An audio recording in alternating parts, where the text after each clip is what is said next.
Hey everybody, how's it going? Welcome to the NoDQ.com predictions video for AEW Double or Nothing 2021 from Daly's Place in Jacksonville, Florida. This will be the first full capacity AEW event since the pandemic started. Looking forward to that. We got a panel here, a very loaded panel, ready to talk about this pay-per-view.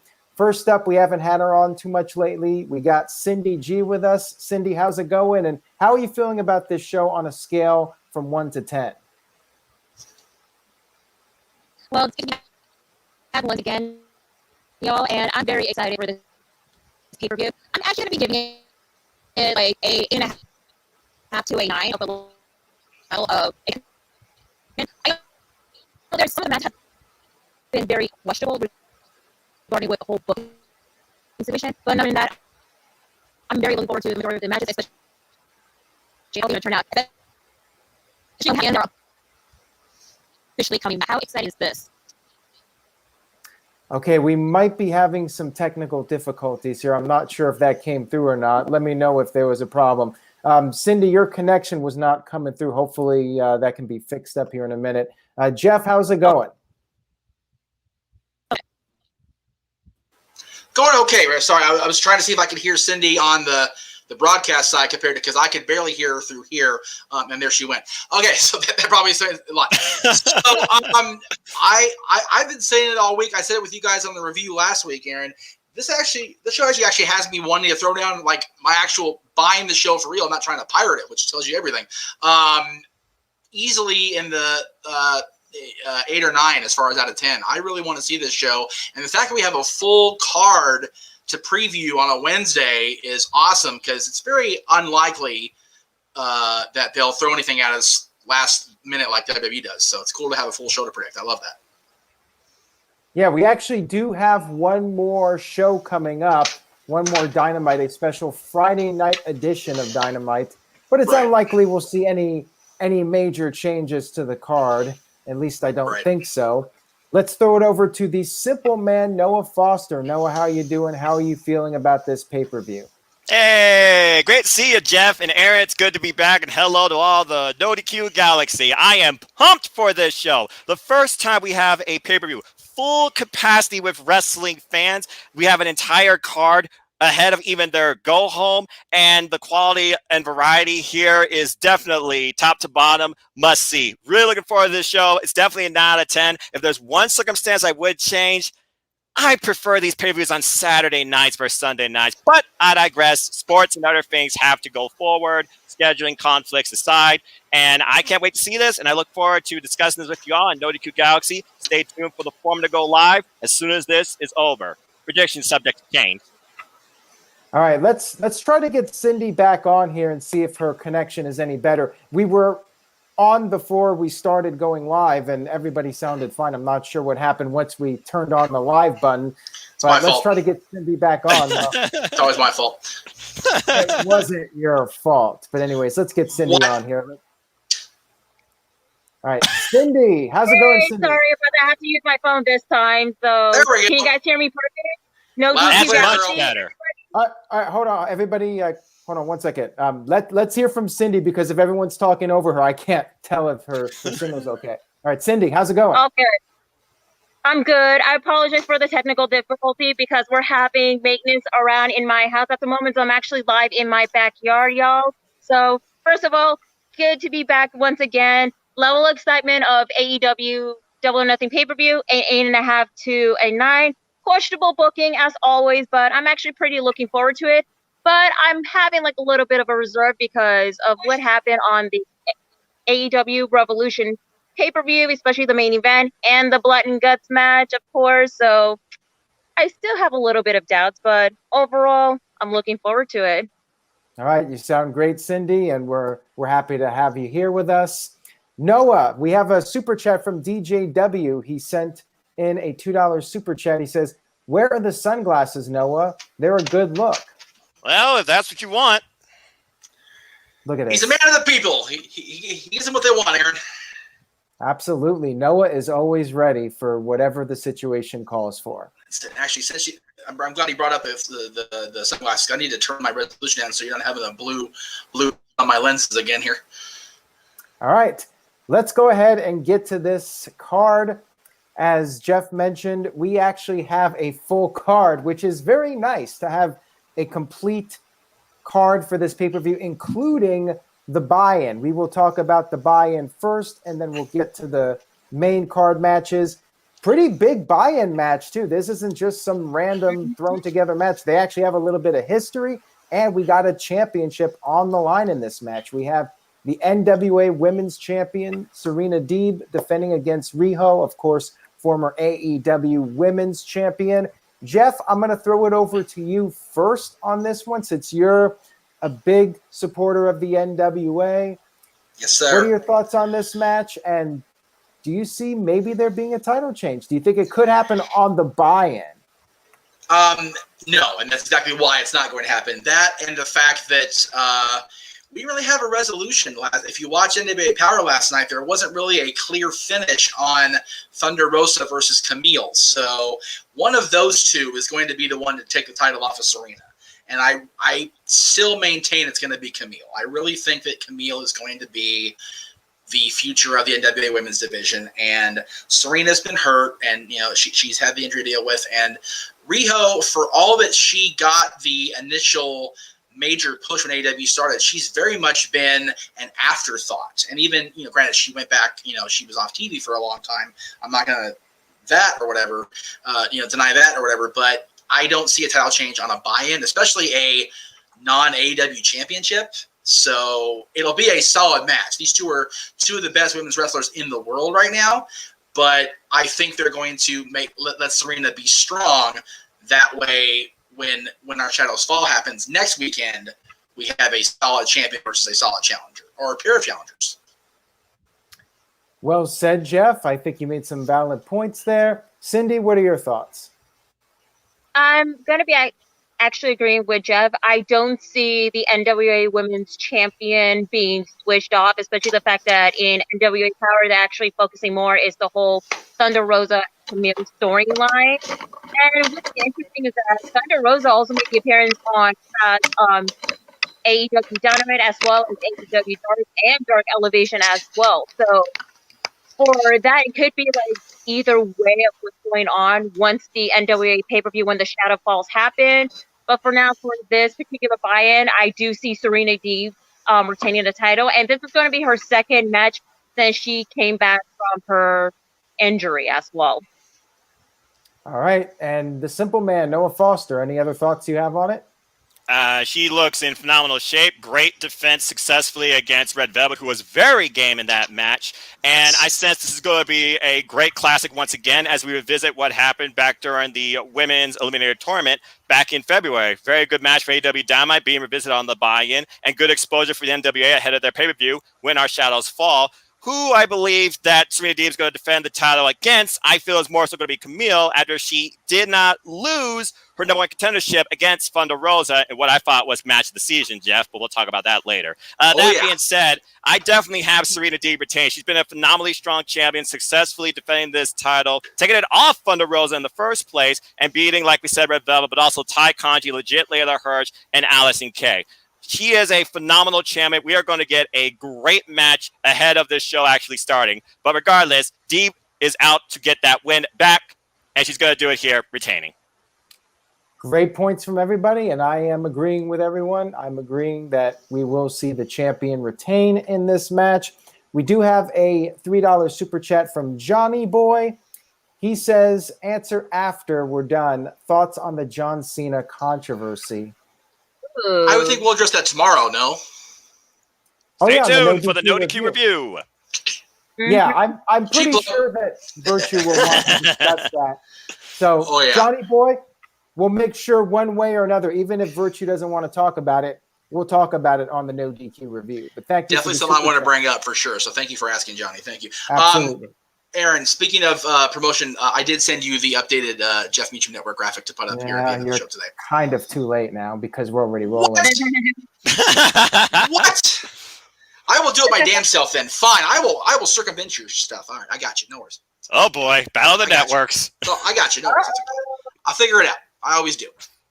All right, let's get to the main card now. And by the way, thank you to everybody tuning in live, whether it's on the YouTube channel or Twitter or Facebook. Thank you guys. And feel free to leave your comments. We will be reading off some of the comments, talking about your predictions. So keep the comments coming, and let's get to the main card now.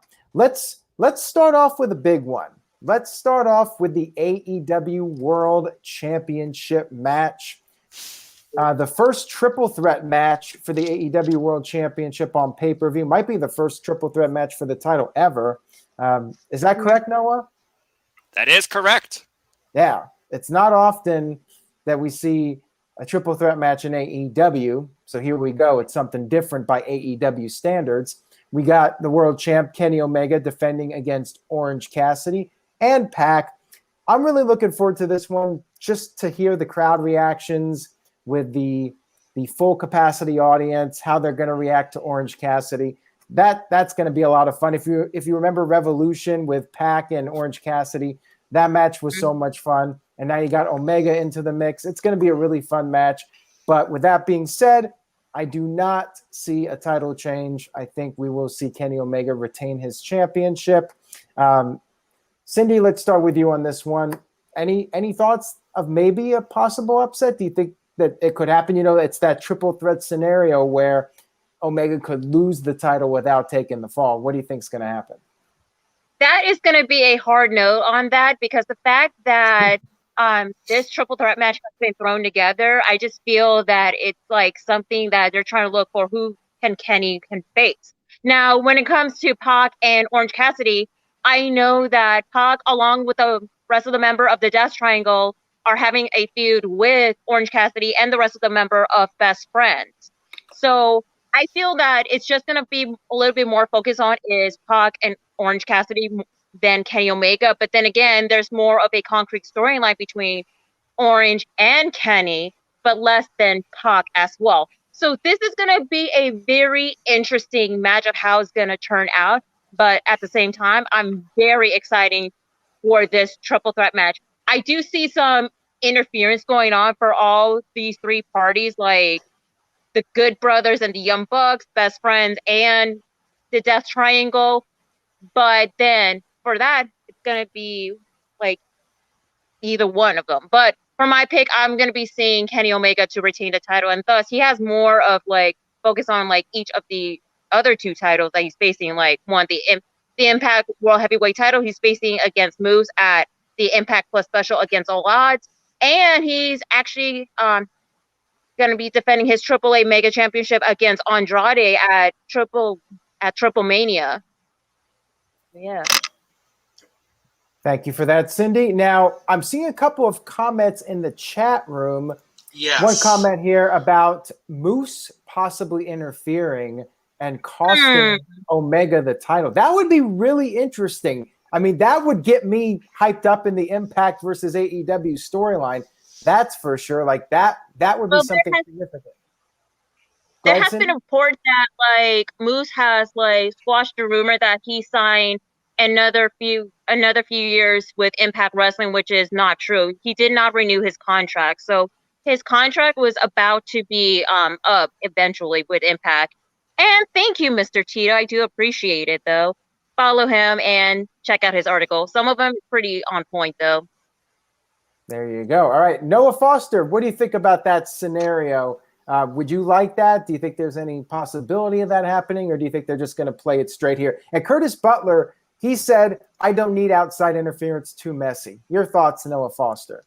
Well, if we know AEW, sometimes they like to go above and beyond and be chaotic. But I agree with Curtis. We don't really need no outside influences trying to play out the finish of this match, where I clearly have Kenny God, Omega retaining one way or another. As far as somebody from Impact Wrestling crossing over to AEW, I've been waiting on that for months. Kenny Omega right now, he's got Moose waiting for him, as Cindy alluded to, the next Impact special against all odds. And Sami Callihan wants to destroy Kenny Omega, and he's going to open Impact Wrestling tomorrow. Who knows what he's going to say or what might be up his sleeve or on his phone.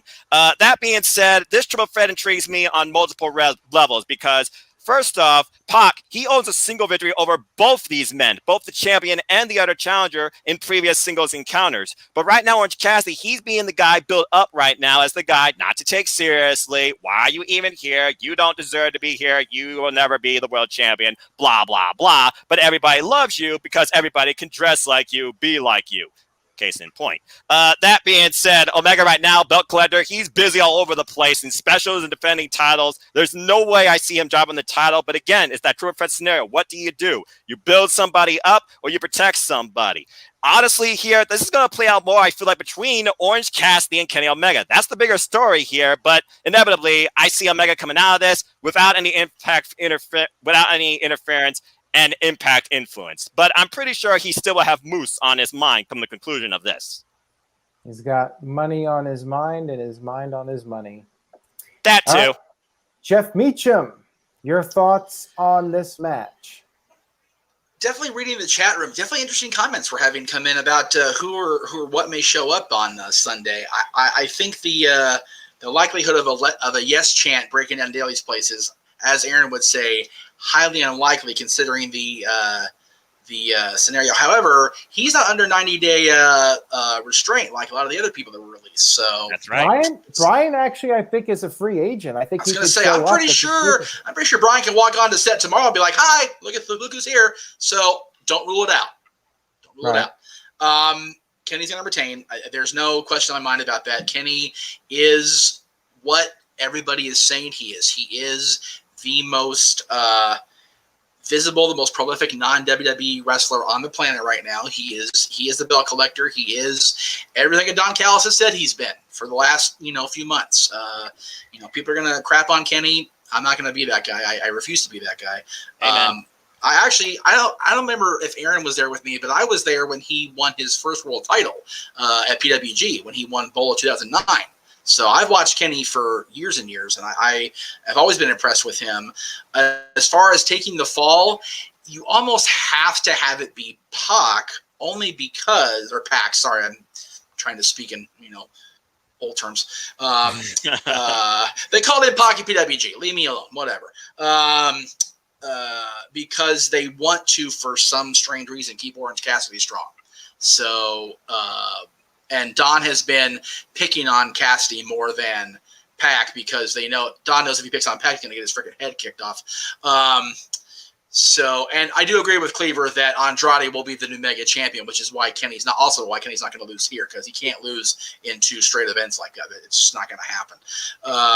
So I think Pac takes the fall, Kenny retains, and then we, like I said, I would be, as much as Aaron said, Moose being there would definitely get Aaron intrigued on the Impact AEW stuff.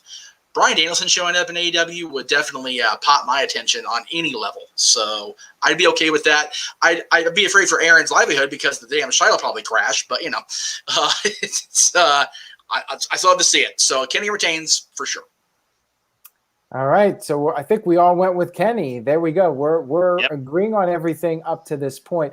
James sent in a $2 super chat, says just saying hi to Cindy. Well, what about the rest of us? But Cindy's in the show. She's the freelancer. She's not on here often, and it's not often I get to beat her in predictions, like always in AEW. Oh, look at that. You have yet to beat me in AEW. We'll talk about that later, going off topic. Oh, by the way, shout out to Big Balla, Big G.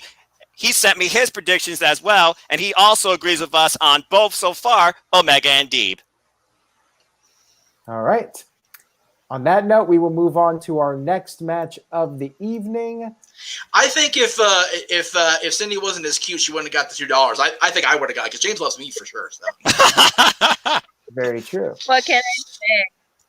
Get that money however you can. Get that money however you can. Exactly. Make that money. Hell yes.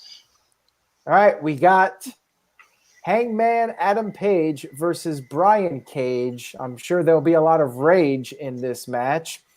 Team Taz. We got Taz there in the corner of Brian Cage.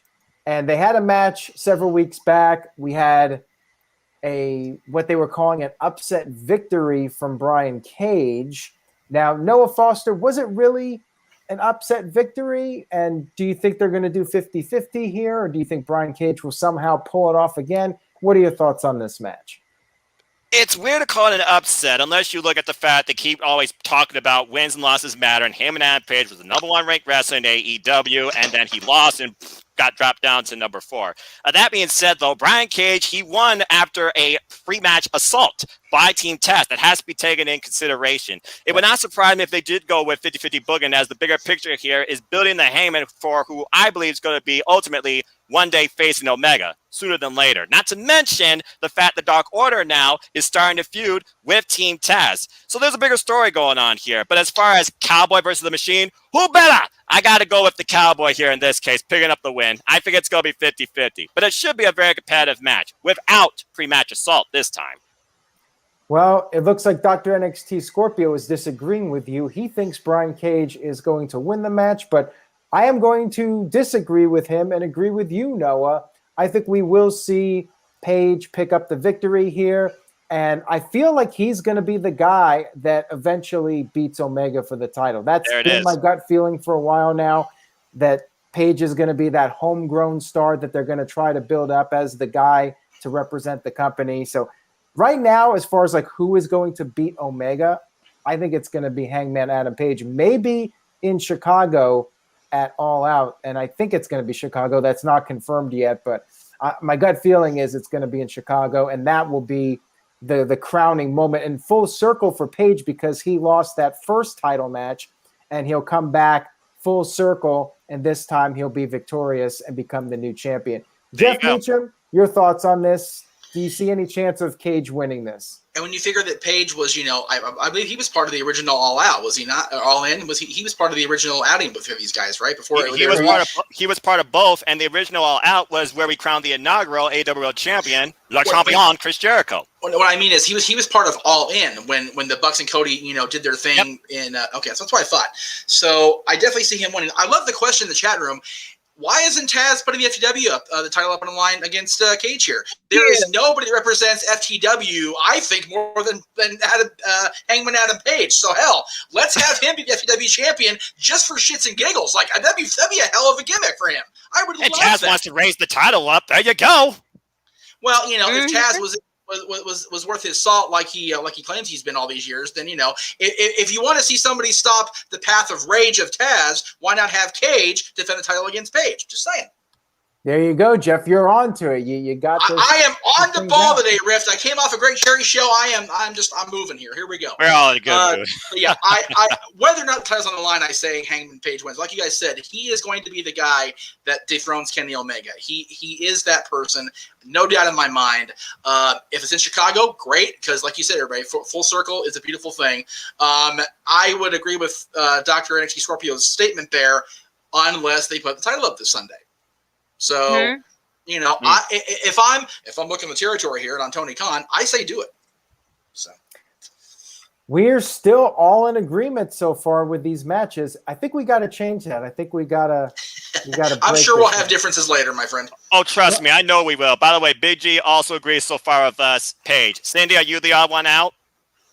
I mean, I'm actually going to go with Hangman Page to be Brian Cage. Like, with the FTW title, it's actually defended more on AEW Dark and AEW Dark Elevation against, like, some of the roster that is, like, barely on AEW Dynamite. So, I understand the reason why they booked this match, because Hangman Page, he is one of the top ranking in the AEW ranking list. So he is pretty much a bigger threat, not just to Team Taz, but also with the Hardy family office as well. So Hangman Page is definitely going to have like a bigger target as he is, especially like he's with the Dark Order as part of the whole alliance situation. But that's all I got to say so far. brief question before we continue. With Moxley and Eddie becoming a team again, is there anybody in the company not in a team or a faction at this point? I'm asking for the fans here. Is anybody on their own at this point in this damn company? Christian Cage. Okay, there we go. Christian Cage. There we go. Okay. And all right, very good. Just checking. Perfect transition, Jeff. Thank you for that, because now we are going to talk about the Casino Battle Royale, and we got Big Show's picture. I guess he's doing commentary, right, guys? He's doing commentary, but he's also going to be the guy to announce who the Joker will be. Oh, okay. Watch. He says the Joker is me, and he's the one that ends up being in the match. Who's the Big Show? I thought that was Paul White. Oh, that's right. No more BS. Oh, yeah. Yes. Tremendous. I love that. All right. So, Jeff, I'm not going to name all the participants here. It's Christian Cage and a bunch of other people.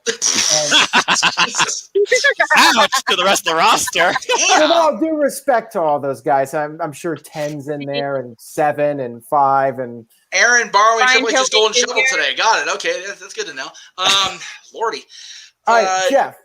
So I guess we should do like a bonus. I mean, this doesn't count to the No DQ Predictions League, but we could just say it anyways, like who you think is going to be the Joker, that mystery person in the match. And by the way, Mr. Tito sent in a $2 super chat. Thank you. Tito says, Adam Page was humiliated by Joey Ryan. I just remember, as soon as I saw that comment, I'm like, oh, God, that stupid I totally forgot about that. Oh, I want to try and forget it. Thank you.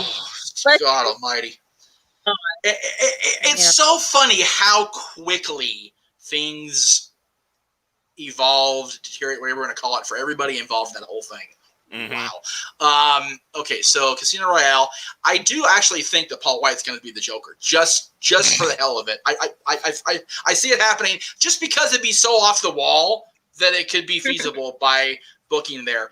I do think Christian Cage wins this and gets the shot because he's the hot topic. He's the guy right now. However, for a bonus point as an alternate pick, I will say Bryan Danielson is the Joker. Wait, so is your official pick for the my official pick for the Joker is Paul White, but as a secondary, basically choice B or whatever, yeah, I'll say Bryan. Okay, well, I am going to go with Big Show as the Joker pick. See, a lot of the released WWE guys are not going to be available for this show. That's something you have to consider. Yeah, Bryan could show up, but I'm going to lean towards no on that one. And I guess Paul White could win if he's the entrant, but I feel like that would get backlash. So I think Tony Khan is going to book something safe that the fans will like. Right. And I don't think it's going to be a surprise or anything. I think it's going to be Christian. They've already teased Omega versus Christian when Christian first debuted on Dynamite. So, yeah, I think it's going to be Christian. We're going to see Christian versus Omega at some point, maybe in a month or so, maybe on one of these first live shows that they do on the road. We'll see Omega versus Christian. Once the playoffs end and they're back to the Wednesday night time slot, I think Christian will get that match. All right, Cindy, what do you think? Okay, so for my main pick to win the Casino Battle Royale is obviously going to be Christian because of the teaser between him and Kenny Omega. And plus, Christian has his old TNA theme song. So it could be either way that we're going to be seeing Christian like in AEW and Impact Wrestling, of course, with this whole cross promotion. Now, regarding with the Joker, I understand that like in my 50-50 hindsight, it's possibly going to be Paul White, but I just wanted to keep it played safe because I do focus more is like the different promotion that is part of the whole partnership, like with New Japan and AAA and Impact Wrestling. And so I'm thinking about one person. I have to even change like who is the Joker, but one person actually did stand out the most, especially on the recent episode of Impact Wrestling regarding this whole Kenny Omega and the Good Brother situation. My Joker pick is actually going to be Sami Callihan, of course. I would like to see Sami Callihan being in the Casino Battle Royale, and so he can definitely wreak havoc. And maybe like down the line, a brief reunion between Sami Callihan and Jon Moxley. That would be interesting. CZW. So, yeah. Frightening. Well, it would be. Yeah. So Christian Cage as my main pick, and my Joker is going to be Sami Callihan. All right. Wow. We'll move on to Noah Foster with your pick, Noah. Jeez. These casino battle royales are always a catch-all. I mean, Jungle Boy's in it now. Again, he's always one of those you want to win, always makes it to the end, but doesn't. They really seem to be pushing Powerhouse, Will Hobbs. Christian Cage is the most obvious choice, though, since, again, that teaser of he wants the AEW World Championship, and he is, of course, here to outwork everyone. So Christian Cage has to be my primary pick. Now, as far as secondary or Joker, however we're putting this, Aaron, I'm sure we'll get this cleared up later. Gosh. I mean, Sami Callihan was actually one of my initial thoughts, too, with the whole idea that he wants to go after Kenny Omega. And with potential house shows like Fight for the Fallen or Fighter Fest before All Out, I could definitely see some sort of championship filler match or feud coming ahead, too. I know I also thought about other names like Cindy alluded to with Impact and NJPW. I mean, heck, we had Rocky Romero on freaking AEW Dark Elevation. That's another name to think about as well. But when I think about people who could go after the champion, Kenny Omega, CM Punk, it's not going to be CM Punk, just messing with you. Daniel Bryan would be a huge pop, but I just... Daniel Bryan would be a huge pop, but I just don't see that happening. So, Cindy, right now, you and I are still on the same wavelength. My primary is Christian, and my Joker is Sami Callihan. For if you all watch Impact Wrestling, he always sees you. Thumbs up, thumbs down. Blue away from wild card. That'll be interesting. So we all went with Christian then to win this. That is correct. Mm-hmm. We all have the same picks again. And so does Big G. He went with Christian Cage. All right, we gotta end this nonsense now. Let's get to the next match. All right, we have Cody Rhodes, who will be coming out with his old music, his old version of Kingdom, not the Snoop Dogg version. Thank God. I like that. Thank freaking God. It'll be Cody versus Anthony Ogogo, who's part of QT Marshall's Factory. All right, so I know my pick, but I'm not going to go yet. I want to see if you guys are agreeing with me or not. So, Cindy, let's start with you on this one. Cody, of course, feuding with the Factory, and Cody did beat QT Marshall, but can he get through Anthony Ogogo, who's been on quite a roll lately with his punch to the gut, knocking people out and all this stuff? What do you think is going to happen with this one? Do you think Cody will put this guy over? Or do you think Cody's just going to go through these guys one by one and he'll make them all look good, but he's going to go over in the end? What are your thoughts? Yeah, I do see that going to be happening because, like, Cody is still feuding with the Factory despite the fact that he did beat QT Marshall. And so this never-ending feud between the Factory and the Nightmare family is still continuing on. So I know they're going to be putting on a very stellar match, especially with Anthony Ogogo, who has been a former pro boxer in the UK, and he competed in the Olympics as well. So we could be seeing something that's going to be pretty interesting. So for that, I'm going to have to go with Cody to beat Anthony Ogogo. And then afterwards, he will be continuing on to who's going to be challenging from the Factory. Aaron Solow to Nick Comoroto. And then we're possibly going to be seeing like a stipulation match between Cody and QT Marshall once again at All Out.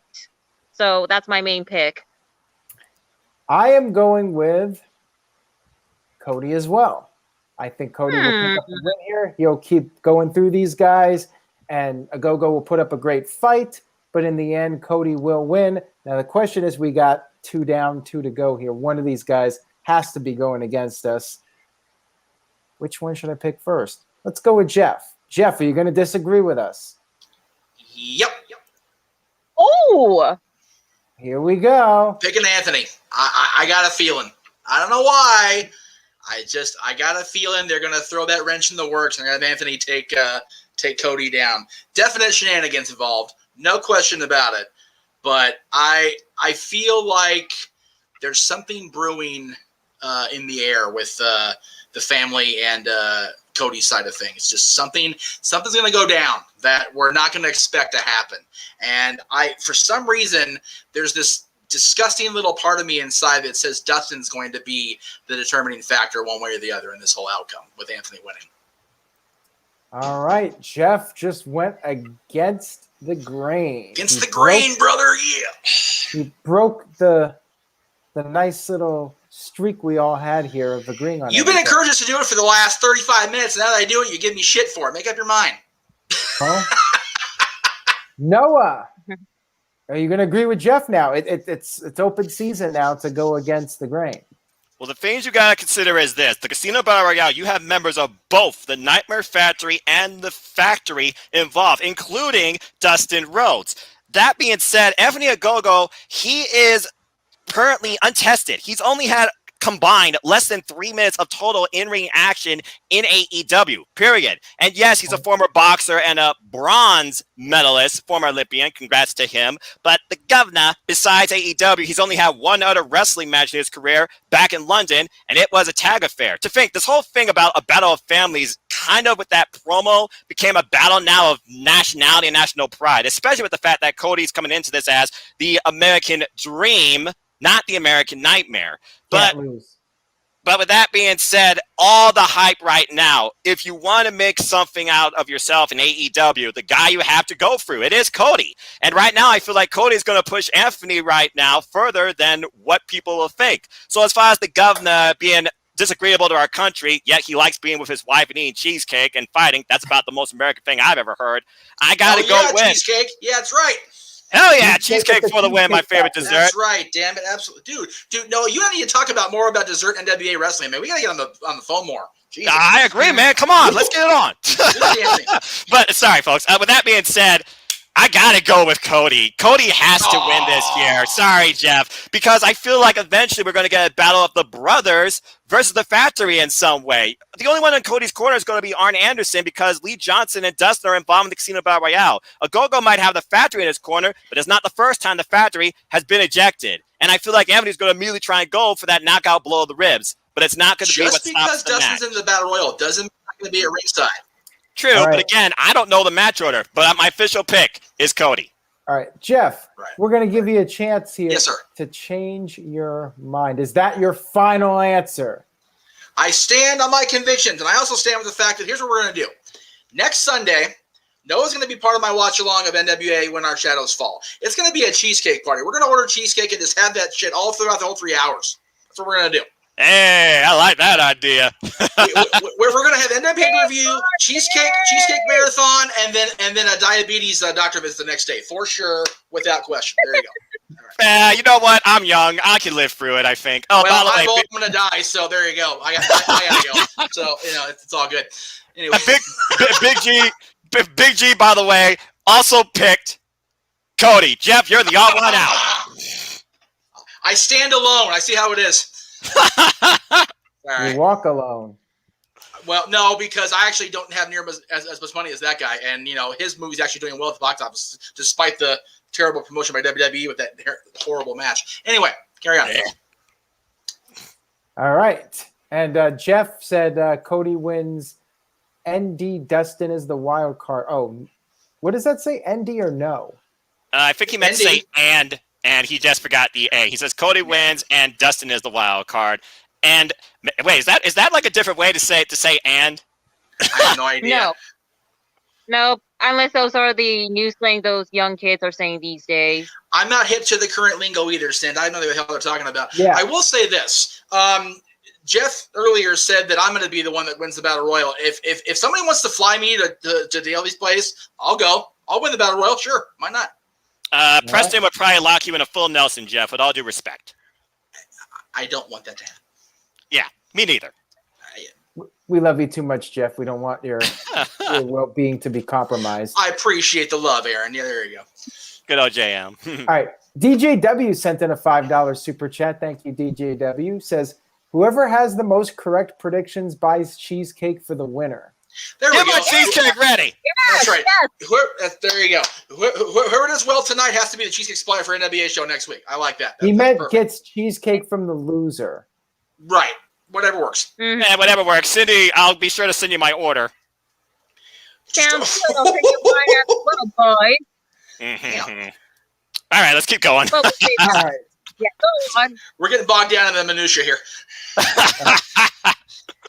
We got the AEW Women's Championship match. Oh, Hikaru shoot. Here we Shida defending her title against the red hot, I would like to say, Dr. Britt Baker. And White wait a hot. minute. I'm going to put this over to Noah. Wait, hold on. Do it again, Noah. Dr. Britt Baker, D.M.D. There we go. That's Thank right. you for that. Don't forget it. Some steak on that name. That's right. Damn it. For those of you that have been watching my streams for a while, you know how I feel about this. I've felt for the longest time that Britt Baker is the person to carry this division. After that match she had with Thunder Rosa a couple months ago, I think that sealed it. She's been a great character ever since turning heel. She did get injured. That set her back a little bit, but she's on a roll now, and I think it's her time. AEW has been making such a big deal out of Shida being champion now for a full year. Kind of reminds me when Diesel was the WWF champion, and they're like, Diesel's held it for a full year now, and then bam, he loses it to Bret Hart. Or when they brought up Nikki Bella just had the title for a year, and bam, Charlotte beats her for the title. We've seen it time and time again. As soon as they make a big deal out of like a milestone for the championship, bam, we get the title change. And I think it's going to happen. I think it should happen. My pick for this is Britt Baker to win the title and become the new face of the division. You have a lot of options for her as far as opponents go. I'd love to see another match with Thunder Rosa at some point. And I think that she should be the one that is on top in the women's division. Shida's had a great run, but I think it's time to go with a new person on top, and that is Britt Baker. And let me throw it back to Noah. And hell, Noah can do his prediction next. So go ahead, Noah, one more time for us. The new champion, Dr. Britt Baker, D.M.D. Guarantee. Let me talk to you. Hikaru Shida has had this title for 1 full year, an incredible run, facing the likes of Nyla Rose twice, Penelope Ford, Ty Conti, Anna Jay, and her weirdest challenger, Abaddon. Her toughest challengers to date, Thunder Rosa, Rhea Misanami, Big Swole, great match too. She has held the title now for triple the days of both the previous champions. The only milestone she wanted to accomplish was defend this title, coming as champion in front of a full arena of people. She's doing that this Sunday. You cannot deny the value, though, of Britt Baker and what she has accomplished and proven in and out of the ring. The strongest character and the strongest one with star power, in my opinion. The Thunder Rosa match pretty much sealed the deal as far as in-ring athleticism and how far she will push herself. As far as opponents, yeah, we never seen her face Chris Statlander one-on-one due to injury. We never got to see her face Anna Jay, who's still injured. Get well soon. And those are 2 huge title match bouts I would love to see. And I definitely see Thunder Rosa being revisited because, again, the last match, the win and loss didn't matter. So as far as I'm concerned, there's still something to prove there. She also has yet to face Riho one-on-one, which was another long-term feud being built, and Rhea was the inaugural women's champion. Regardless, however you put it, she said pain either hurt you or change you. JR has called her the baddest beep on the roster. She's the role model. She is the face of the division, and she's finally going to have the crown to prove it. She made it a guarantee. You're doggone right, our new AEW Women's Champion. It's going to be Dr. Britt Baker, D.M.D. Okay, so I'm not up to speed with what's going on in the NWA right now. I believe there's a match where Thunder Rosa, if she lost, she would have to stay in the NWA.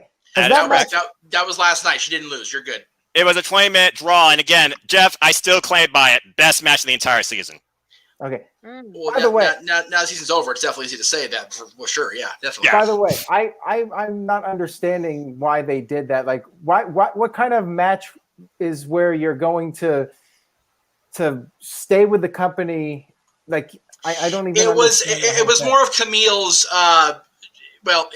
She didn't say this, of course, because Camille would never say that, but it was the entire roster jealousy of, well, Thunder Rosa can go wherever the hell she wants, and she gets booked everywhere, but the rest of us, don't get that kind of exposure. Especially, I mean, Camille's very much in the Aldous wheelhouse of, they're bigger than everything, they're bigger than the business. So why do they get to leave and go elsewhere? Why can't we? That was the whole thing.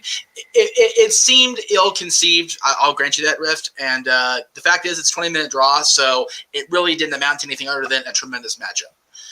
All right, thank you for that, Jeff. Before we get to your thoughts, Dwayne Atkinson sent in $5. Thank you for that. Says, can Thunder Rosa challenge since she didn't win her match on Power last night, but she didn't lose?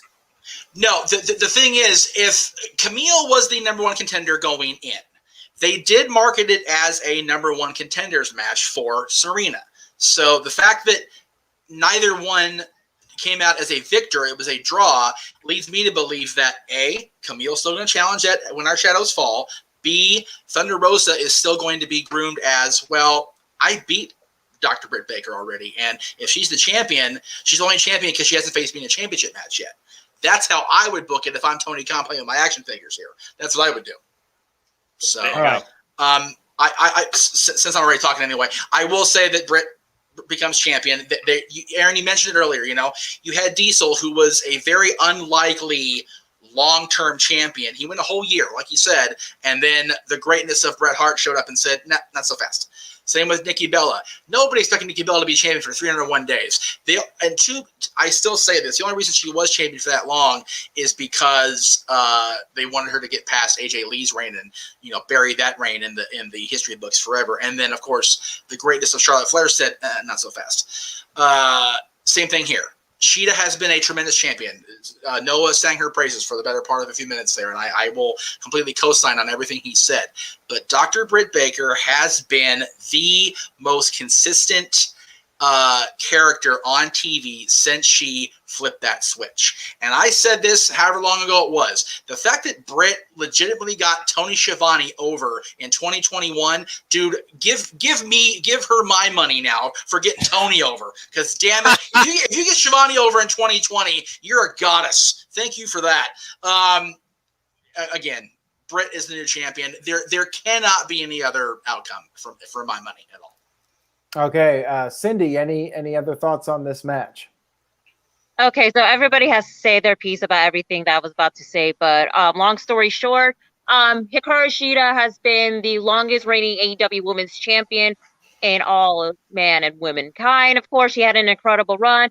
Actually, my favorite match that she defended a title was actually her versus Thunder Rosa and her versus Ty Conti. Those both matches. Yep. That was really incredible. Now, regarding with Britt Baker, the only thing that you guys forgot to mention is how she actually made the ranking list more important, because I know the ranking list has been kind of whatever. We don't care about the ranking list. But Britt Baker, she actually made it more convenient that she wanted to be the number one ranking system to able to challenge Shida for the AEW Women's title. So she's been busting her butts off. Whether she wrestled on Dynamite, AEW Dark Elevation, and AEW Dark, that's where those ranking system has been going higher than expected too. And I'm glad she did utilizing that to promote those ranking systems. So she actually did a phenomenal job.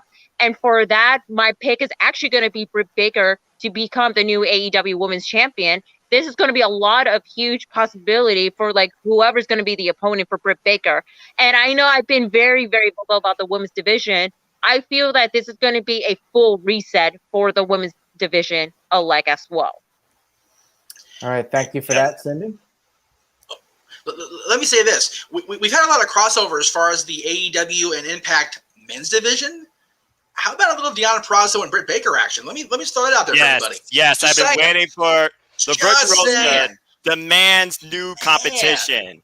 We need the Virtuosa to be tested among the all-elite roster. Britt Baker, Virtuosa, book it. Seriously. I mean, you got just both of them have done such a phenomenal job of carrying their divisions on their back. I mean, really. So I'm all for that match happening down the line. No question. Battle of the Belts. Make it happen. Yes. All right. We have a few more matches left. Let's get to the AEW Tag Team Titles match. I'm really curious to get your predictions for this one, everyone. The Young Bucks defending their titles against Jon Moxley and Eddie Kingston. All right, Cindy, we're going to go right back to you on this one. The Bucks, I believe they've been champs since Full Gear, right? I believe so, yes. They did defeated FTR for the AEW World Tag Team title. And, of course, now the Young Bucks has become a full-fledged heel with their biggest ego ever. Honestly, I hate to say it, I'm not a fan of the Young Bucks' current heel run. Their best heel run is when they were in New Japan Pro Wrestling as part of Bullet Club. That's their best. But as of now, it's kind of a bit cringy, especially about they're making this whole deal about their shoes. Like, what? But anyway, this match is going to be pretty much insane, especially you have Moxley and Eddie Kingston teaming up together. That is going to be pretty interesting, but there is going to be some interference going on from the Good Brothers. However, as I mentioned about who is going to be the Joker for the Casino Battle Royale, and my pick is Sami Callihan, wishful thinking, we may be seeing Sami Callihan maybe a little bit involved helping out Moxley and Kingston because they have like history in the past. But who knows? But for my pick, I have a feeling we're going to be seeing a title switch. So I'm going to go with Moxley and Eddie Kingston to become the AEW World Tag Team Champion. Especially they actually debuted their theme song together to the cover song of Wild Thing by X. All right, Noah Foster, how do you feel about this match? Well, this all started when they broke Eddie Kingston's ankle, and basically Moxley and Kingston have been going after this super elite that now has a young boy and a goon squad in Brandon Cutler and the Good Brothers from Impact Wrestling. That being said, these new heelish Young Bucks, they successfully defended the title against Death Triangles, Pac and Phoenix. Phoenix, by the way, injured, get well soon. They just defeated the Varsity Blondes, and they also retired SCU.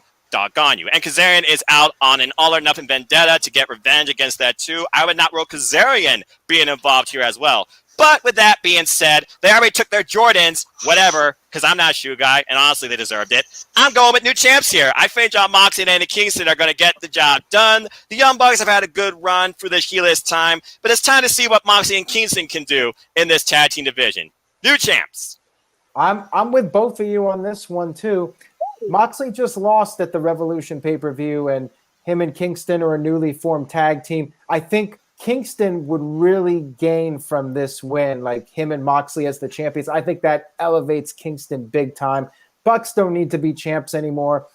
They're fine just the way they are. And you could have something where the Good Brothers try to interfere and maybe accidentally cost the Bucks, and you could set up something. I know a lot of people want to see the Bucks versus the Good Brothers in a match, and this could be what leads to that.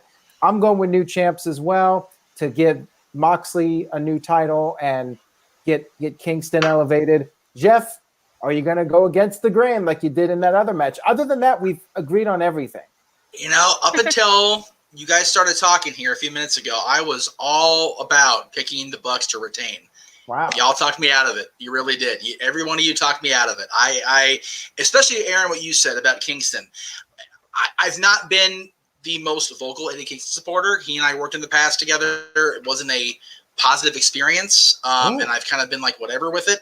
But Eddie's impressed me. And like I said on the Greg Cherry show during the 7 o'clock hour, they had an opportunity where they could have really fallen on their ass when it came to selling or not selling the explosion thing at Revolution. And Eddie and John Moxley and Don Callis and Kenny all really turned chicken into chicken salad very, very nicely the following week on Dynamite, because they all put it over in their own way, and it wasn't a complete fiasco like it really should have been. Let's be honest. But Aaron's right. Eddie needs this more than anybody else. Eddie needs to have the elevation of being not only a title holder in AEW, which he hasn't really been a champion in a mainstream company yet. So for him to be a champion in AEW would be awesome for him. And, being a tag team champion with John Moxley is never a bad thing. Moxley is a huge presence in any company he's ever been in. So I'm all for it. I forget who said it, so I apologize. Sammy being involved is very unlikely, only because Sammy's just such a despicable son of a bitch that I don't think they'll put him with Moxley and Eddie, because they want people to love John Moxley and Eddie Kingston, and people just detest Aunt Sammy so much. Even when he's trying to do what he feels is the right thing, he's such a detestable bastard that I don't think it's going to happen. As far as what happened with me and Eddie, that's my business.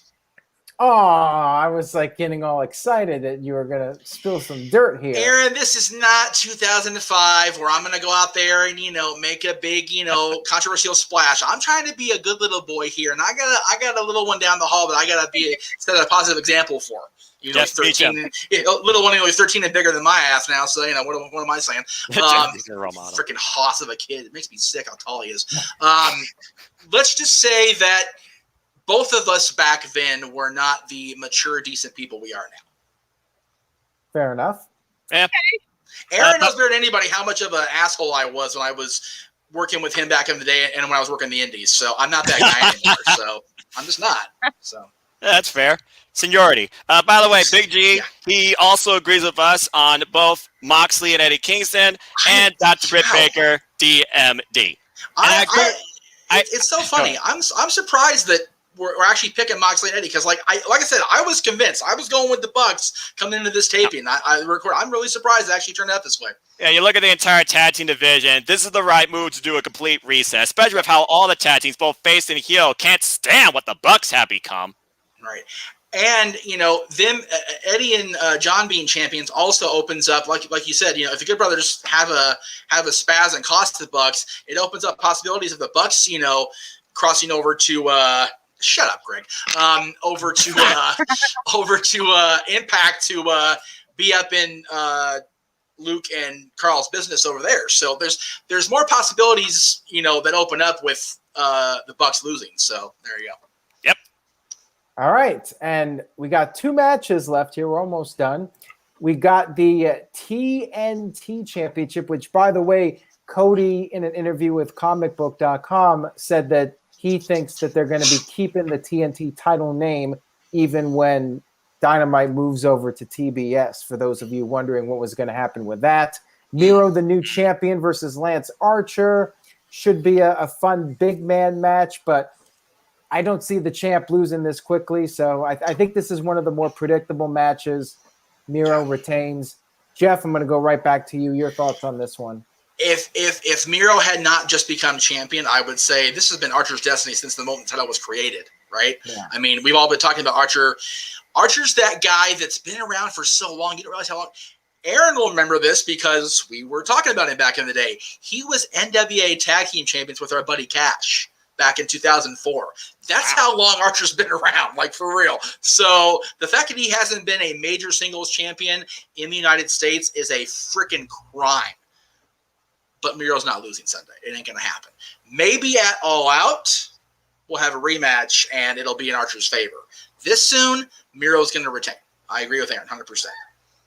Yeah, there's a comment here from Dr. NXT Scorpio who thinks maybe Jake Roberts turns against Archer. But then do you put Jake with Miedo? Because, I mean, okay, everybody in here is more of an AEW follower than well, maybe not Aaron, because, the NXT and AEW recaps are doing so well for him numbers-wise.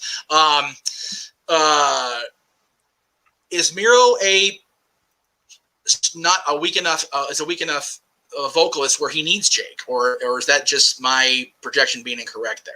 I don't think Miedo needs Jake. I agree. Mm-hmm. So. Yeah, Miedo's he actually cut a couple decent promos these last few weeks. So yeah, I think that's one of the many things Vince didn't see in him is that they put him with they had him with Lana and then they had him with Adrian. I just don't see the need to have him have a mouthpiece, and I think Archer, as badass as he is definitely weak in that department. So I think Jake staying with him benefits him way more than Jake turning on Archer. If it happens later, maybe it'll bring the vocal part out of Lance, but he doesn't. He needs Jake right now. So I don't see that happening. All right, Cindy, what do you think? Okay, so Miedo just won his TNT title against Darby Allin not too long ago. And plus, he's now on his own since he's no longer with Kip Sabian. So for that, it's going to be an easy pick. I'm going with Miedo to retain the title, and hopefully we're going to be getting a chance to see Miedo versus Kip Sabian at any time now. And regarding with him being a champion, he should hold that title in a very lengthy time until there's a noteworthy opponent for Miedo.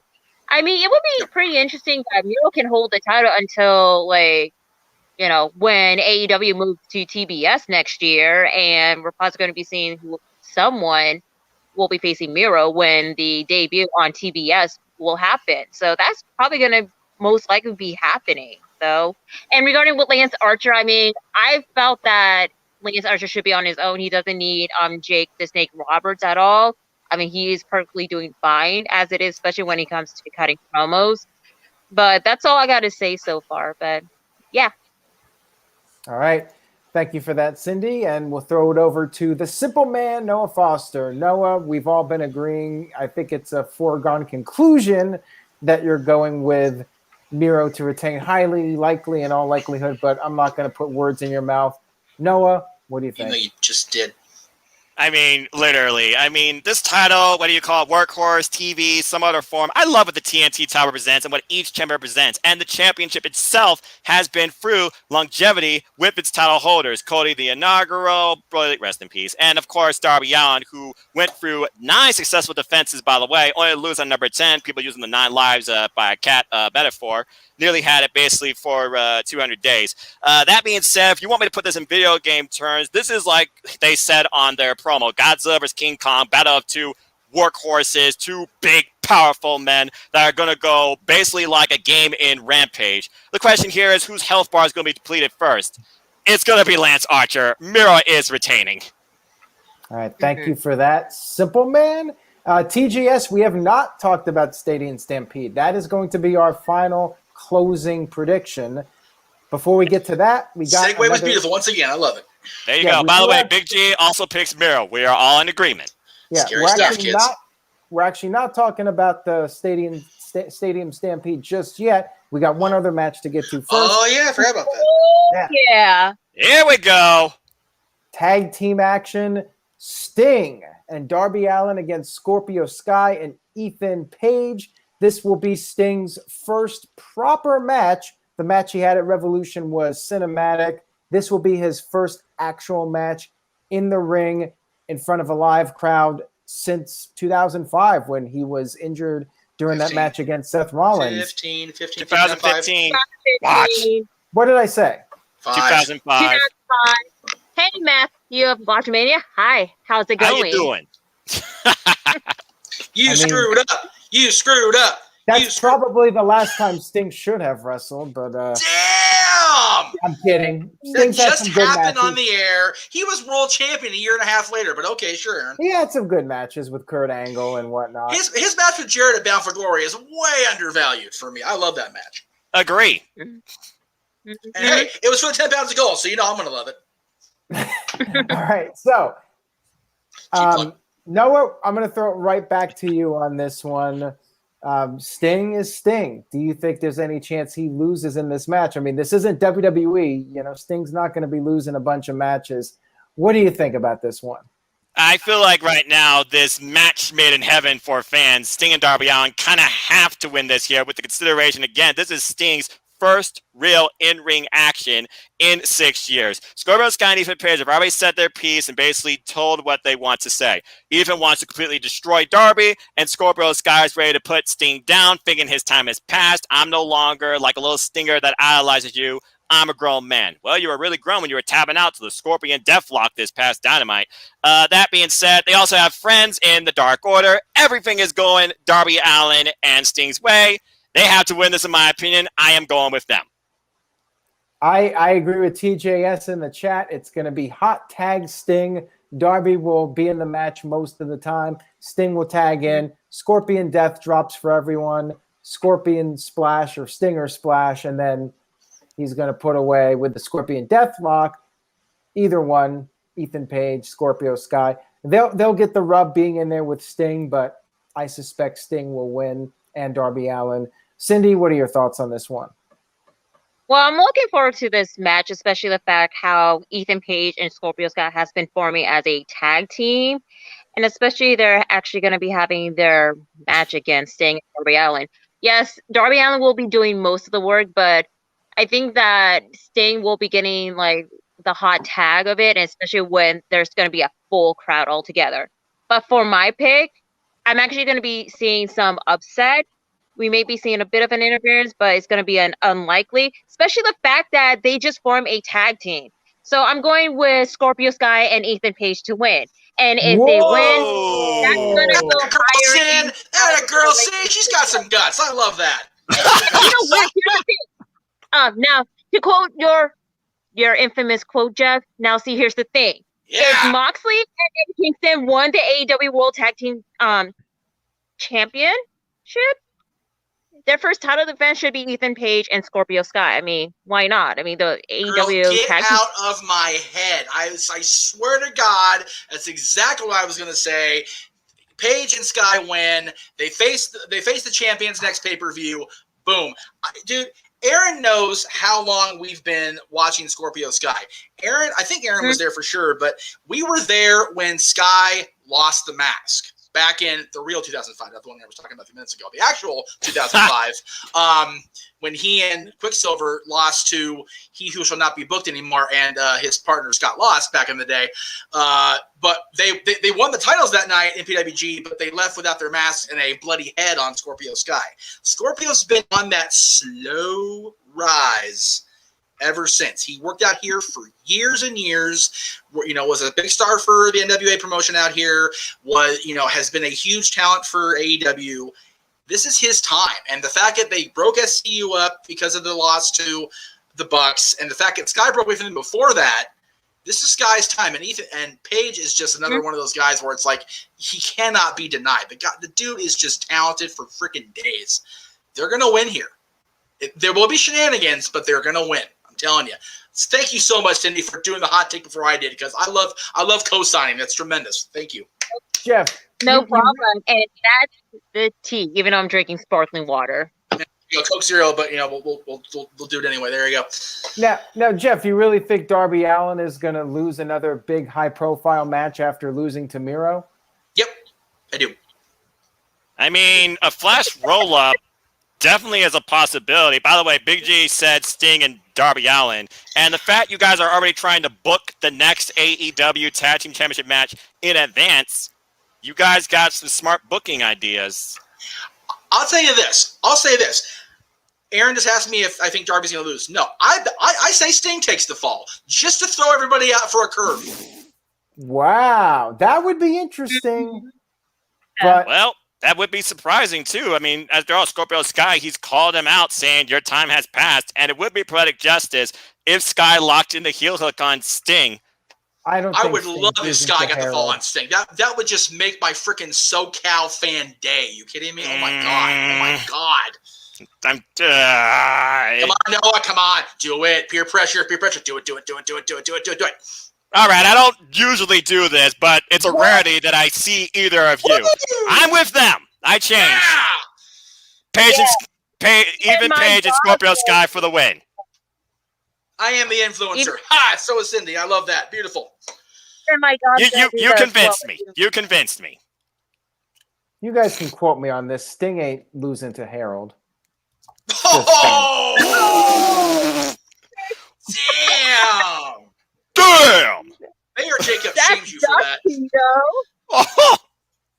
But I love how both Daniel Bryan and Harold got mentioned in the same prediction show on a completely different company. That's tremendous. Anyway. I will say I would be interested if Sting lost. I would be intrigued by that for sure, but I don't think it's going to happen. I dig it the most. That right there, compelling. Although I'm not completely the odd man out because Big G went with Sting, and although knowing Big G always gets influenced by other people's opinions. So she's happy to be here. So yeah. Hey, look, small disclaimer: you see pay-per-views, you see every wrestling show imaginable. What's the tiny disclaimer they have in tiny print? Cards subject to change. Here, predictions subject to change. Again, this is before the go home. Well, but like I said at the top, the fact that they've got whatever it is, 7 or 8 matches already booked, it's very unlikely they're going to have any major shifts on Friday. So I agree, but still. All right. So on that note, we move to what I think is going to be the match that closes the show. It could be the world title match. It very well could be the world title match, but I feel like after the Stadium Stampede, where do you go from there? Like this has to be it. Yeah, this has to be it. Yeah. There's no way this is not closing the show. After last year's Stadium Stampede, which was an amazing spectacle. That was so good. Yes. The expectations for this. The expectations for this are super high. This is coming off the Blood and Guts match, so you know they're going to want to do everything possible to top that match however they can. So I do think this will close out the show. There's really nothing that can follow it. It is the match that I think people are most anticipated about. Now the question is, well, I guess there's a few questions. The first one is, will this be a cinematic match? Will it be a hybrid? Will part of it be cinematic? As you saw in the graphic, it said the field, the actual stadium that's next door. Yeah. So I would think that they're going to do maybe a hybrid because you have a full capacity crowd there, and it really doesn't make sense to do a whole match at the stadium with the fans there in attendance. You got the fans back, and they're all watching it on a monitor. I think they're going to start it in the stadium, and then they're going to like work their way into the ring area and finish the match in the ring. That's what I think is going to happen. I wonder if they work it where they have to do like the Boiler Room Brawl, where they start in one place, but they have to finish it in the middle of the ring, like you did say like add a gimmick or whatever. Yeah, you did say it's next door though, so I mean, a walk or a golf cart or some sort of like Vigo to Vigo type thing would be definitely not ruled out. I mean, the craziest thing they could do would be like an actual sports game halftime show. They move the entire audience to the stadium, but I don't see that happening. Especially in COVID. Even we're just out of COVID. I don't think they're going to move that many people that quick. That's going to be a little crazy. No. And keep in mind, you got 10 guys fighting, so you can have 6 of them in the stadium, and you can have a couple of the guys go to the ring and fight there and fight by the fans and everything. So I'm sure we're going to see people in the ring. It's not just going to be all cinematic and in the stadium. They'll be all over the place for this one. And the other question, and yes, to answer this guy experience, they're doing full capacity for Double or Nothing. Yeah. 5,500. Yes. Yeah, I'm not sure if they're going to have that many people, but they're bringing in all the fans. They're going to have the old stage ramp setup that they had prior to the pandemic. It's going to be the closest thing to normalcy that we've had. 5,000 something, or however many people do it, all singing along to Judas. Man, that's going to be an experience. So wish I was going. God, something. Me too. Man. This is going to be a hell of a match, a hell of a spectacle. The other big question, of course, is which team wins. The stipulation is that if the Inner Circle lose, they are done. They're finished as a faction. TJS sent in a $10 super chat. Thank you for that, TJS. He says, I feel like this feud has been booked backwards. Doing an open area match Stampede on free TV with no crowd makes sense. Then book the Blood and Guts, Nowhere to Run, with the crowd on the pay-per-view. What do you guys think? Well, I was always a little confused about why they did the Blood and Guts match so quick when they could have saved it for the full capacity crowd. With that being said, the crowd that they did have for the Blood and Guts match was pretty good. Like, they were loud, they were into it, and I enjoyed it, and I think the fans there did help out with that match. Jeff, I'm going to start with you on this one. So any thoughts on like what you think is going to happen, what they might do? Because you would think that they're going to try to do some different things from last year and not do the same routines. So what do you think they might be able to possibly do in this match? And do you think this is the end of the Inner Circle? Before I get to that, let me just say that I'm going to scare everybody. I actually agree with what Tyler said. So for that's worth. I know. Wow. That's crazy. Hell has frozen over. To quote the Eagles, this whole show has just been just going crazier and crazier. I do agree that I didn't agree. I will say that the Inner Circle definitely has been the most dominant faction, because there's like 25 factions in AEW right now, but they've been the most dominant.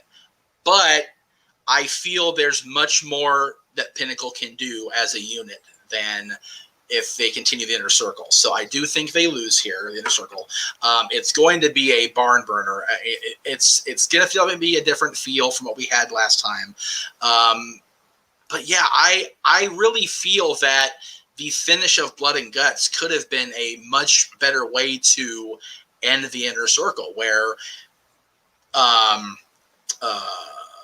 Max pulls the NWO on the Horseman with Flair's head in the guillotine, and they have to quit their own selves to save Jericho and break the faction up to save Jericho, and then they kill him anyway. Just that would have been a better finish, but it's going to be something where something major, drastic is going to happen that it'll almost be like, you know what? That was a perfect way to go out. They fought to the last man, to the last possible moment. And if this is it, then it was a tremendous way to go out. But they are going to be defeated. The Inner Circle will break up. And honestly, I look forward to seeing Chris Jericho doing his own thing. I look forward to Jake Hager hopefully doing something on his own. That guy has so much talent and has been the butt of so many jokes since he got paired with Uncle Zeb back in the day that he needs to break out and do something special. I think he has it in him. I really do. Santana and Ortiz, they've been very undersold during their run in wrestling. And God, Sammy Guevara is just he is the future. And I really think that having them do their own thing for a while will definitely benefit everybody. Whereas the Pinnacle, you have to remember, Max is already, we've all touted the greatness of MJF and how just he is going to be the superstar of the next 10, 20 years. Mm-hmm. FTR, with or without Tully, definitely has momentum, and they're going to keep going with Pinnacle. Wardlow definitely benefits from being part of a group because he's very much a blend in the background big dude. Like, okay, he's there. Cool. But, yeah, and then you've got the chairman. Yeah, he's definitely an undervalued talent, and the thing with Cody fizzled out so fast that it's like, okay, now what with him? So hopefully we see him do great things as a group. But I think there's better benefit to Pinnacle surviving than Inner Circle surviving. All right, we'll throw it over to Cindy now. Cindy, do you agree with what Jeff said? Do you feel like the Pinnacle needs this win more than the Inner Circle? What do you think? 100% on this. So you guys know how I feel about AEW has way too many factions / groups, yep. And this is going to be it for this particular match itself. So with that, will it be top success compared to last year's Stadium Stampede match? Possibly, but time would tell. And with that being said, Pinnacle winning the Blood and Guts match, and if they win the Stadium Stampede match, they're going to be like the most dominant stable in AEW alike. And with that, so I can definitely see the Inner Circle like losing this match and break up completely. So that way that each of the competitor can focus on their own thing, like Santana and Ortiz being in a tag team division, especially Diamante is now on her own, even though she's not signed yet, but I can see her align with Santana Ortiz. Sammy Guevara, someone mentioned him being in a TNT title run. I can see that happening. Jake Hager going back to doing his thing with Bellator, and Chris Jericho, I know he's going to be getting ready to go on tour with Fozzy. So that's going to be like a perfect way to break off the Inner Circle. And plus, having to reduce the number of factions / group in AEW. So that's my final pick.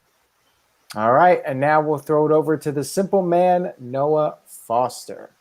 In a world of factions and families where they want to be sports-oriented and sports seems to be defined by teams, you would think that the original team to start this company would be the first one to break up. I certainly didn't see that coming, but that needs to happen here. I am also going with the Pinnacle. Chris Jericho has done absolutely everything he could do with this brand and the people he has surrounded himself with. All of these men have incredible potential to go on their own, proud and powerful as tag, Sammy Guevara, future champion, future AEW World Champion. And Jake Hager, he can go mix about between MMA and maybe even challenge Miedo at some point for the TNT title. Everybody benefits doing something on their own now at this point, and you want a huge moment to put forward the future. The Pinnacle is that with FTR, Shawn Spears, Wardlow, and MJF. And the way MJF's trying to take the Jericho spot has been very prolific in its storytelling from the inside out. I have to go with, one way or another, the Pinnacle stands tall because MJF is better than you, and you know it. I honestly think that MJF winning and becoming just like, oh, God, we're never hear the end of it now, is better than them losing and him pulling the Hollywood Hogan. Well, we won, brother. It's like, dude, you lost, Terry. Shut up. Yep. For real. So it definitely benefits to have him win and be braggadocious more than lie about it the next night. And before you pick, Aaron, Big G picked the Inner Circle. Whoa! There we go. Hot take. Seriously? Yes, he did. G's just too distracted with his wedding. That's why he picked the inner circle. He's not focused. Yeah, clearly. Or doing a TikTok challenge, of course. I Well, don't want to do that shit. what if I Anyway. told you? What if I told you I was picking the inner circle? Then I would have to have your license as an owner revoked from this brand. That's silly. I'm Let me kidding. tell Explain you. yourself, boss man. Explain yourself. I am Justify not your going, actions. Here we go. You now have the floor. That's right. I am Your show, not brother, go going for with it. the inner. Jeez, Jeff! Every time I try to make the dramatic answer go, you interrupt me. So it's just like the suspense is ruined. Anyways, I do not think the Inner Circle is winning this.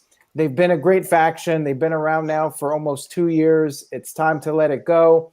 I think you elevate Pinnacle big time by having them win. Yeah, you could do the 50-50 booking, keep the Inner Circle around, but I think the Pinnacle would really benefit from winning this. And I see them winning the 2 matches in a row, and this will be the end of the Inner Circle. Not sure how it's going to end exactly. Maybe somebody will turn against somebody else. Maybe not. Maybe Pinnacle just straight up wins the match. There might be some kind of big spectacular spot. Hopefully they have a better camera angle this time so the internet doesn't freak out completely. Yeah. Right. But either way, regardless of how it ends, I do think the Pinnacle will pick up the victory, and MJF will be taken to the next level. And everybody in his group, they'll be the new top heel faction, and one faction down. You know, you break them up and it's okay. Not everybody has to be in a faction, and this should be a really fun match. And I'm curious to see if they can top last year. That's going to be the challenge, but they got the fans, and I'm sure they'll come up with some creative ideas, and it's going to be a really fun match. Especially Should be with a- Jericho involved. Yeah, exactly. Should be a really fun pay-per-view. That's it for our predictions. Thank you guys so much for tuning in. Let's go ahead and do our plugs. We're going to start with you, Cindy. What do you got for us? Okay, well, thank you so much for having me once again. So if you guys want me to find me, well, I have my own show called Into the Stratosphere. It's under the Bulletcast podcast. So make sure to follow at the Bulletcast on all podcasting platforms, including on social media, Facebook, Twitter, Instagram, and the YouTube channel as well. But if you want to find more of me, follow me on Twitter at NoDQ.com/Cindy. Instagram, same thing. Simply_C_OK. But I'm mostly on TikTok at simply_C_OKAY, where I do mostly like wrestling related videos. Especially I'm now doing a promo.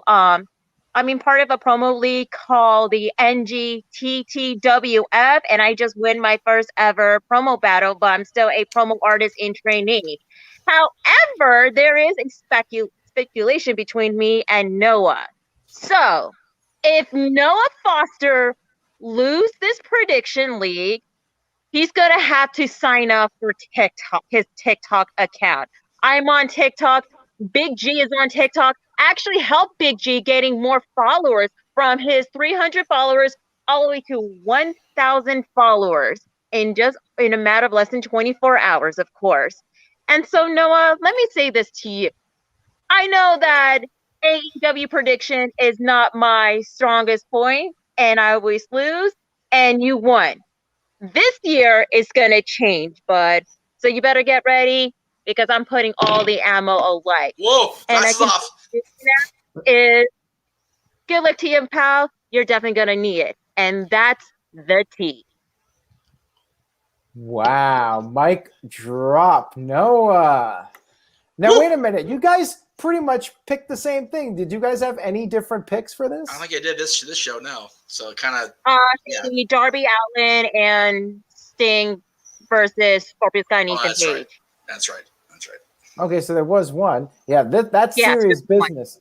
All right, now, Mm. before we get to Noah's plugs and maybe his response to what Cindy just said, Nick Lavin sent in a $7 super chat, says, love or hate AEW, I enjoy the promotion. They know how to hype and make a pay-per-view card, get people talking, very excited for the show, great video tonight. And yeah, we've been on here almost an hour and a half now talking about this pay-per-view, and I think the WWE pay-per-views, we tend to blow through it in like 30 minutes. It's like not much to really talk about. Reginald's going to get on the apron and interfere or something like that. You know, it's the norm with the WWE pay-per-views. DJW with a $5 super chat says, I don't know if you discussed it previously, Aaron, but did Colin have successful surgery? Yes, Colin is on the mend. He's making progress, and we hope to have him on the No DQ review pretty soon. Maybe next Thursday, not this week, but next week. He'll be coming back on the No DQ review, and we continue to wish him the best in his recovery, and we should be hearing from him soon. I'm sure he's looking forward to coming back. He just needs a little bit more time to recoup, but we should be seeing him back on video relatively soon. Again, hopefully next week, and thank you for that. I'm sure Colin will appreciate that. Now, Noah's been thinking there. He's got Noah, go ahead and give us your plugs. And Jeff, I'm not sure if Jeff is falling asleep over there or what. Maybe he's looking at his phone. You know what? I'm a busy individual. I'm trying to run an empire here, and I'm trying to answer messages from the other side of my life. I'm sorry. Well, by the way, Jeff, hey, I actually got your graphic for you. So, well, that's because I have a shared screen, so that's why I took care of it for you. So there you go.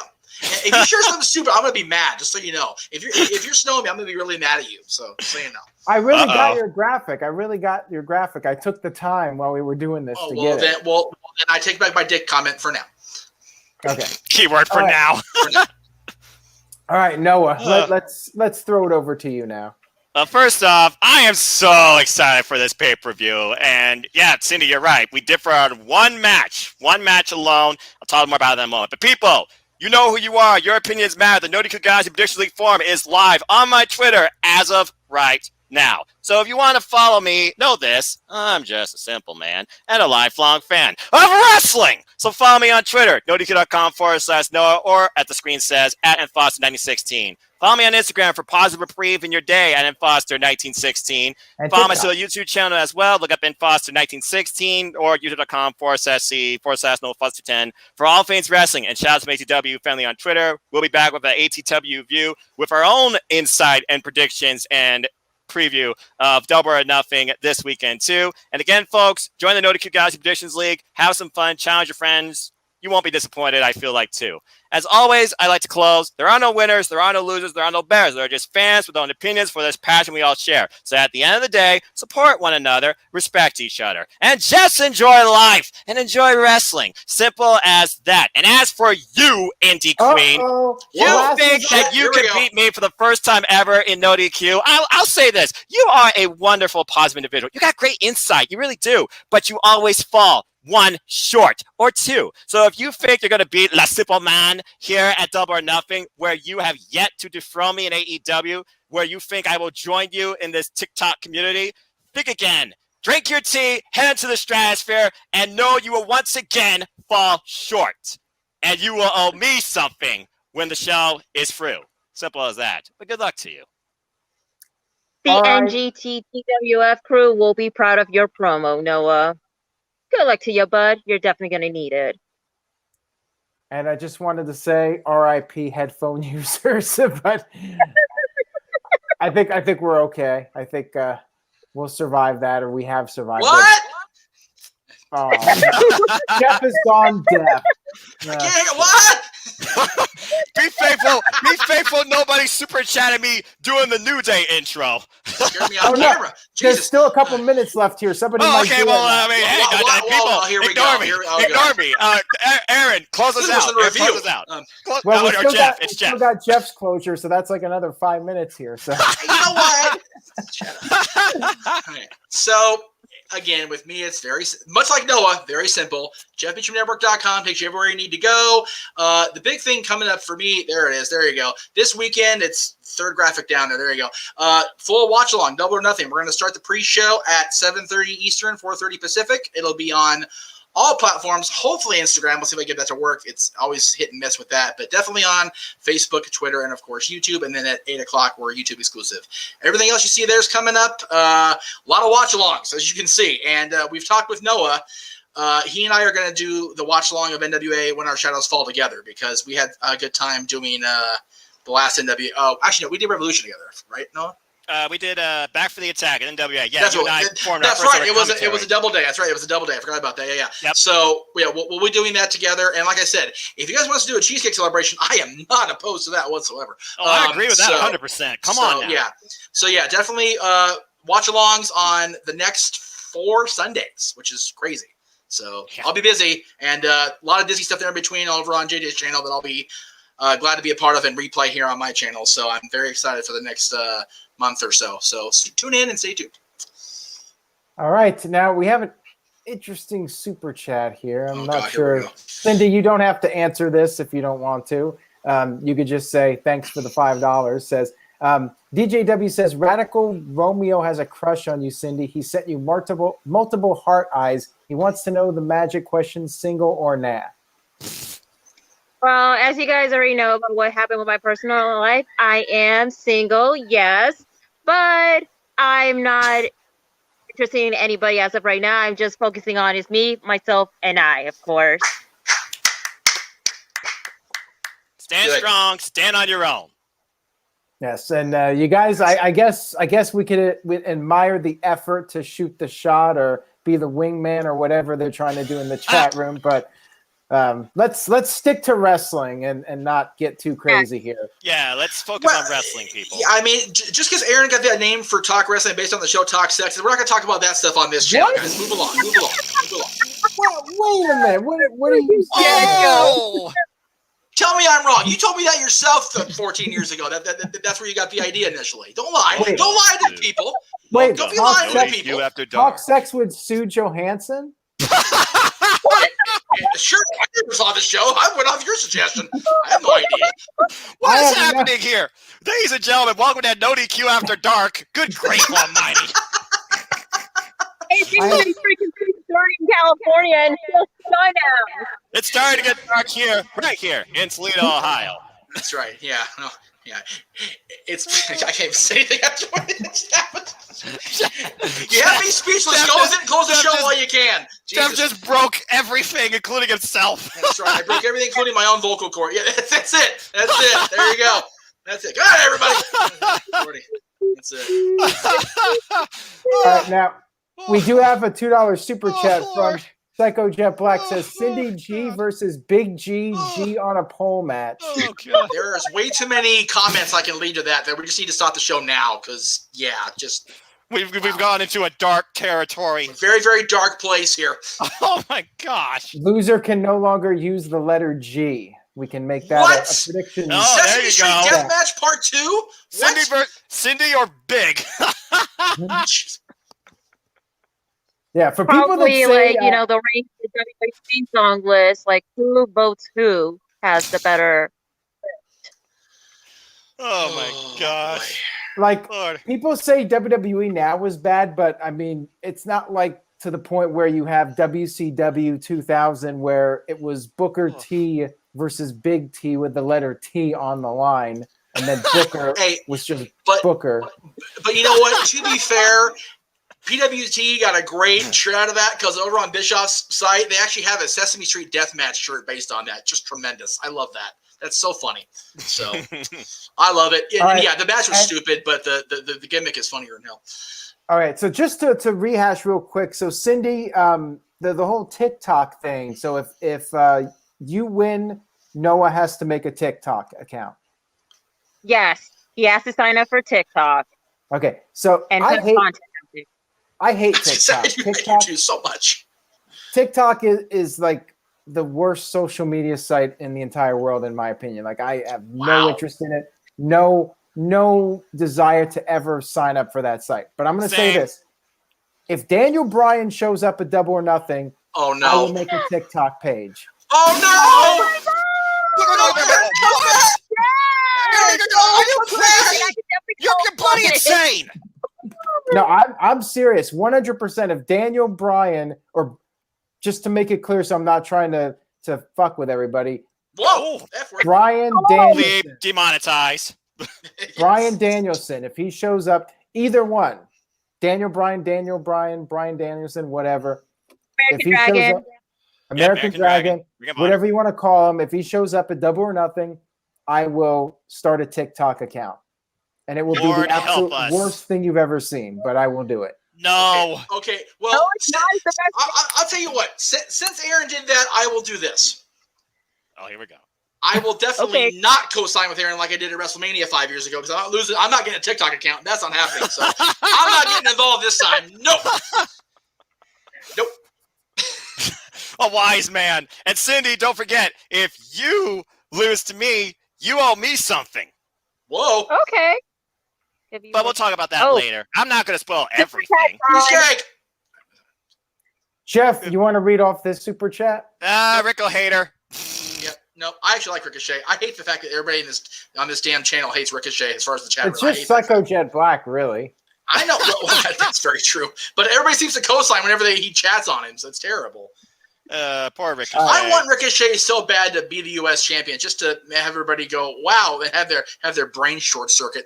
Yeah, told you so. I agree. Look, Ricochet to me, it's surprising me he has yet to be a champion in WWE beyond the North American Championship in NXT. Yep. Well, people were saying they should have done something with him with Alistair. I thought that teaming was ill-fated from the start. I thought that was ridiculous, to be honest. It was an odd pairing. Very, very like even too odd for WWE, which is saying something.